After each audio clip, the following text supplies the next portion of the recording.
Hi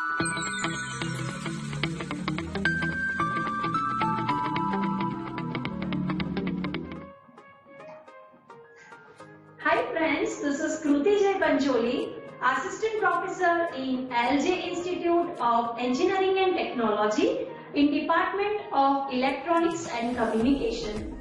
This video is about subject Analog and Digital Communication System. So, in the last video, we learned about what is the digital communication, why it is required, what are the advantages of the digital communication over the analog communication. We also learned about the basic elements required for the digital communication. So now, we need to learn about the process which will do the conversion of the analog signal into the digital one. So the sampling analog signal. So here in the diagram you can see that we have a signal, that's an analog signal, and this analog signal I need to convert into the digital form. So to perform this particular task for converting the analog signal into the digital, we need to go for the process. That process is known as the sampling. So what is the sampling? So sampling, that is the process of measuring the instantaneous values of the continuous time signal in a discrete form. Okay. It is also the process in which the piece of the data that is taken from the whole data which is in the continuous time domain. So here in the diagram you can see that it is the continuous time signal. Now we want to convert that continuous time signal into the discrete form. You can see that the sampled output, that is the discrete one. Okay, so we need to sample the whole signal. We need to break the signal into the number of parts. Okay, and we are finding out the value for the each and every particular part. And you can see that after performing the task, okay, we have the output signal, that's a sampled signal. Okay, so here we have the one signal, that is the xt. We will say that it's a continuous time signal, and we will say that the sampled signal acts as t. So now how can we get the output, sample output? So to break the signal into the number of parts, we need to multiply the sum signal with the original signal. So xt is the original signal, and xt signal is multiplied with the periodic impulse train, that is the impulse function, and we have the output, that is the x as t. Okay, so that is the sample output. The important term related to the sampling rate, that is to discretize the signal, the gap between the two samples, that should be fixed. And what is that gap between the two signals? That is referred to as a sampling period.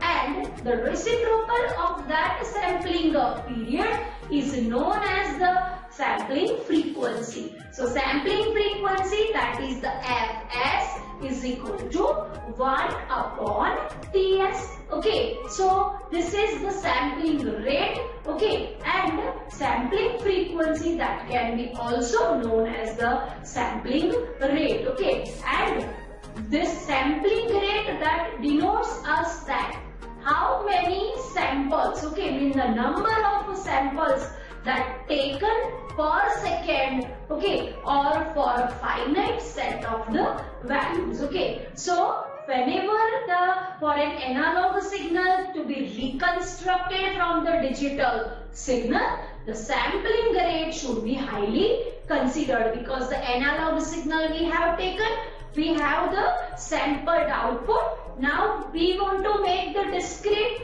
to the analog one, when you are joining all that part. So at that time you should be careful about that sampling rate. Okay, and after that sampling rate we can easily reconstruct the original signal. So rate of the sampling, that should be such that the data in the message signal should neither be lost nor to be get overlapped. Okay, so during the reconstruction procedure you need to be careful about all this cast. Okay, so this particular rate was fixed, okay, to also reduce this overlapping, okay, and the loss of the signal. Okay, we need to again follow the rate which is known as the Nyquist rate. Okay, so what is the Nyquist rate?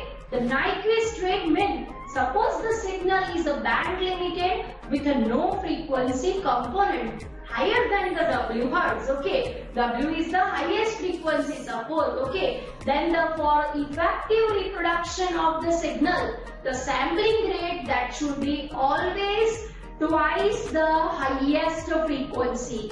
Okay, so we can say that the Fs, that is the sampling rate, okay, that is equal to or greater than twice W is the highest frequency, so it's the highest frequency. So this way you can say that the Fs is greater than equal to W, where Fs is the sampling rate, W is the highest frequency, and this particular rate which is known as the Nyquist rate. So what is the sampling theorem? Sampling theorem will always satisfy the Nyquist criteria, and it is also referred to as a Nyquist theorem, which delivers the theory of the sufficient sample rate, okay, in terms of the bandwidth for the class of the functions, and they are band limited. Okay, so sampling theorems, okay, that is states that a signal can be exactly reproduced, okay, if it is sampled at the rate of Fs,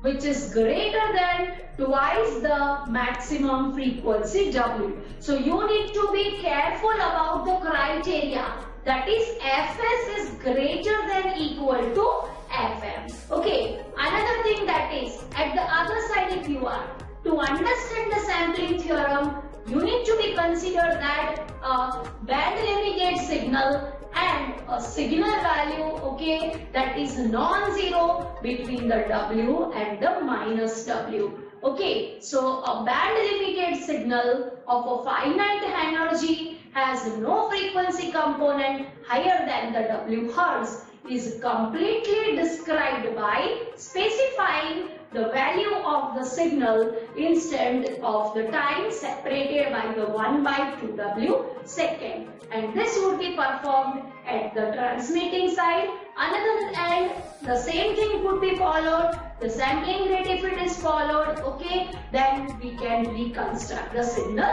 easily. So it is about the another criteria. So for a continuous time signal xt, okay, you can see that this is the band limited signal. Now what we need to do? Okay, if the Nyquist criteria that is satisfied, what we have? We have the signal that is sampled, okay, higher than the 2W in the frequency domain, and you can see that the whole continuous signal, and what we have? We have the discretized output at here. So now the Fourier transform of this particular signal, that is referred to as a x of s omega is equal to 1/Ts sigma n is equal to minus infinity to infinity x of omega minus n omega 0. So now, whenever you want to prove the sampling theorem, you need to follow the few steps. So how we are converting and what is the particular installation in the analog to digital converter. So very first thing, that is the represent the sampling function mathematically. Second, represent the sample signal x delta t. Then after the obtaining the Fourier transform of the sampled signal. then the reconstruction from the samples, then the interpolation process, and then after the actual recovery of the original signal using the ideal low pass filter. So, the steps to prove the sampling theorem. So here I said how to convert that analog signal into the digital one. So we need to multiply my xt signal with the impulse signal. So xt is the continuous time signal and delta t we are considering it's a impulse train. So they will multiply and will generate the signal which is known as the x delta of t. Okay, so here in the diagram you can see that the continuous time signal is there. We have the impulse train. Okay, we have taken that period that is a larger one, that is why you can see that it's kind of the unit pulses. Okay, so multiplying each of this impulse train with the continuous signal, we can have the signal that is the discrete one. Okay, so this is what it's our the sampled output. So now first step, that is the representing the sampling function. So what is it? St is equal to sigma n is equal to minus infinity to infinity delta into t minus nts into what? That's my original signal, that is the xt. Okay, represent the sampled signal x delta of t. Okay, so x delta of t is what? That is xt multiplied by st. What is the xt? Okay, so now our period n number of samples are there. Okay, and the ts time interval, so xts into st. So now our signal, that is what?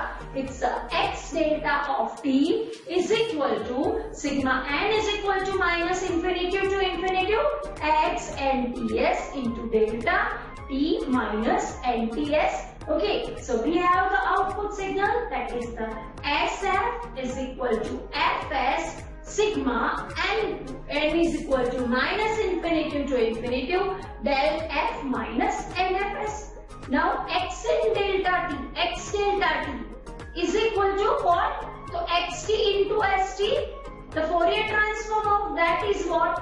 X delta of f is equal to xf into sf. Okay, so x delta of f is equal to x of f into fs, the whole term that we are putting over here.